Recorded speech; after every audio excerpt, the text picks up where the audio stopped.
Grand 3, comparaison de nombres en écriture fractionnaire. Nous allons dans un premier temps comparer des nombres en écriture fractionnaire avec le chiffre 1, mais avant de comparer quoi que ce soit, nous allons rappeler la signification des symboles de comparaison. Il y en a deux à connaître, c'est le symbole plus petit que, qui a pour signification strictement inférieure à. Par exemple, on peut dire que 3 est strictement inférieur à 4. Et il y a le symbole de l'autre côté, strictement supérieur à ou plus grand que, qu'on peut donner par exemple 10 strictement plus grand que 9. Alors tout d'abord, si le numérateur et le dénominateur d'une écriture fractionnaire sont tous les deux égaux, eh bien cette écriture fractionnaire est égale à 1. Par exemple, 7 sur 7, c'est égal à 1. On peut aussi dire que 7 divisé par 7 a pour résultat 1. 3 sur 3, c'est aussi égal à 1. Etc., etc. On peut citer un dernier exemple, 4,5 sur 4,5 est aussi égal à 1.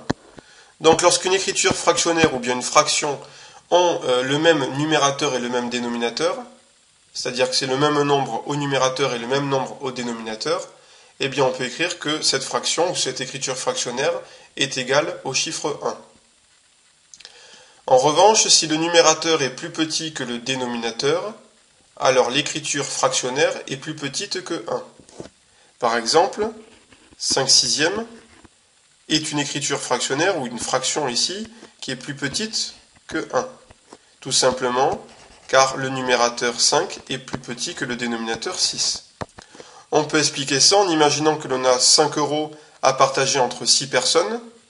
La somme que va recevoir chaque personne sera inférieure à 1 €. De même, si le numérateur est plus grand que le dénominateur, alors l'écriture fractionnaire est plus grande que 1. Par exemple, 13 sur 4, c'est une fraction qui est plus grande que 1, car le numérateur 13 est plus grand que le dénominateur 4. On peut encore expliquer ça avec la somme d'argent. Si l'on a 13 € à partager entre 4 personnes, chacune des personnes va recevoir une somme d'argent qui sera plus grande, qui sera supérieure à 1 €.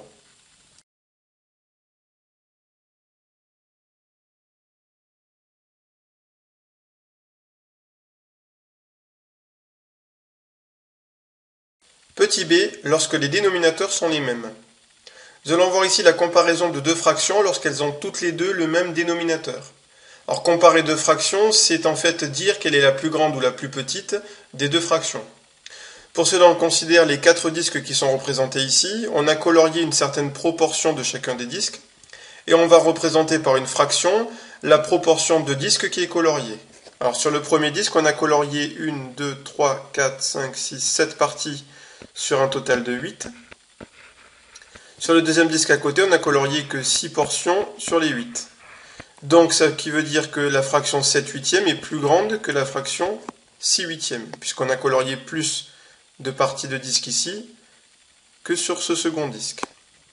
On fait la même chose ici avec ces deux autres disques. On a colorié sur le premier 1, 2, 3, 4, 5 parties sur un total de 6. Et on a colorié que 4 parties sur 6 pour le second disque. Donc la fraction 5 sixièmes est plus grande que la fraction 4 sixièmes. À partir de ces deux exemples-là, on va essayer d'en déduire la propriété dans le cas général.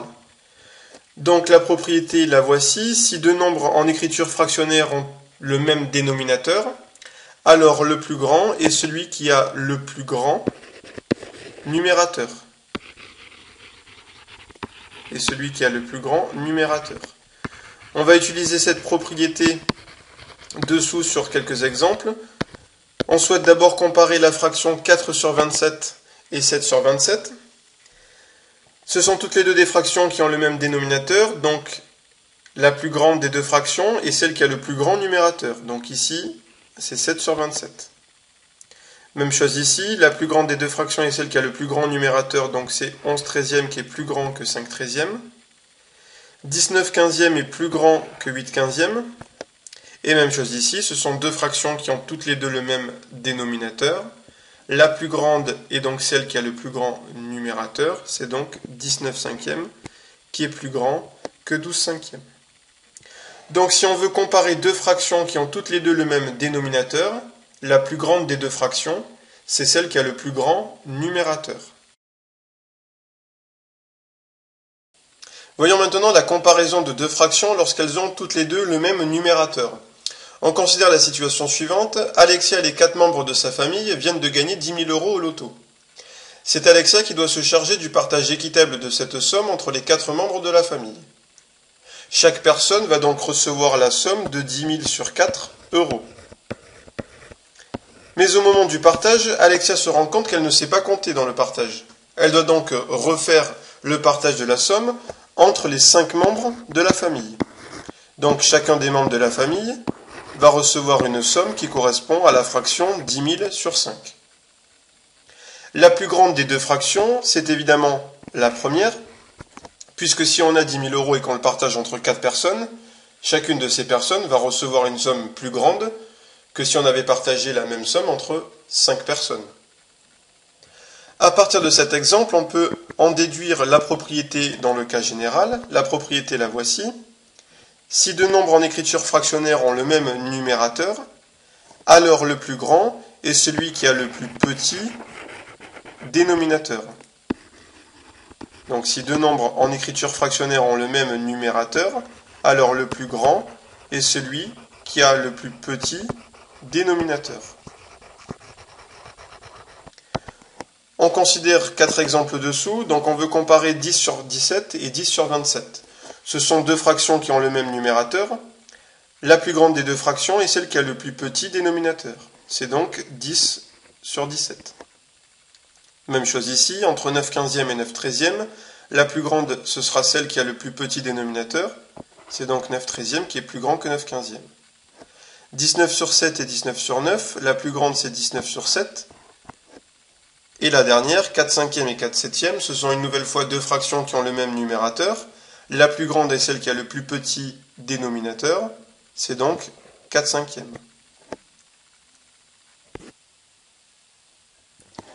On peut alors se poser la question de savoir comment fait-on pour comparer deux fractions qui n'ont ni le même numérateur, ni le même dénominateur. Par exemple, je veux comparer deux fractions, 7 cinquièmes et 22 quinzièmes. Je veux savoir quelle est la plus grande ou quelle est la plus petite des deux fractions. Eh bien pour cela, je vais devoir me ramener à quelque chose que je sais faire. Donc je vais commencer par écrire les deux fractions avec le même dénominateur. On dit qu'on les réduit au même dénominateur. Je vais donc écrire que 7 cinquièmes, c'est en fait 7 fois 3 sur 5 fois 3. Je vais donc multiplier par un même nombre le numérateur et le dénominateur pour obtenir une fraction qui est égale. Avec cette fois-ci un dénominateur qui est le même que la deuxième fraction ici à comparer. Donc maintenant, je vais comparer 21 quinzièmes avec 22 quinzièmes. Ces deux fractions ont désormais le même dénominateur.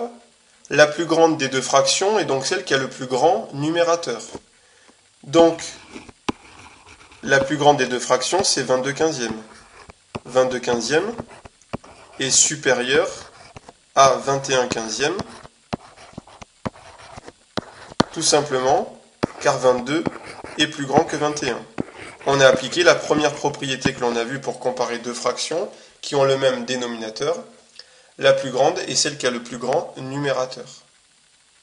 Donc lorsqu'on veut comparer deux fractions qui n'ont ni le même numérateur ni le même dénominateur, on essaye de se ramener à quelque chose que l'on connaît et on se ramène souvent à deux fractions qui ont le même dénominateur, en transformant une des deux comme on en a fait ici pour 7 cinquièmes.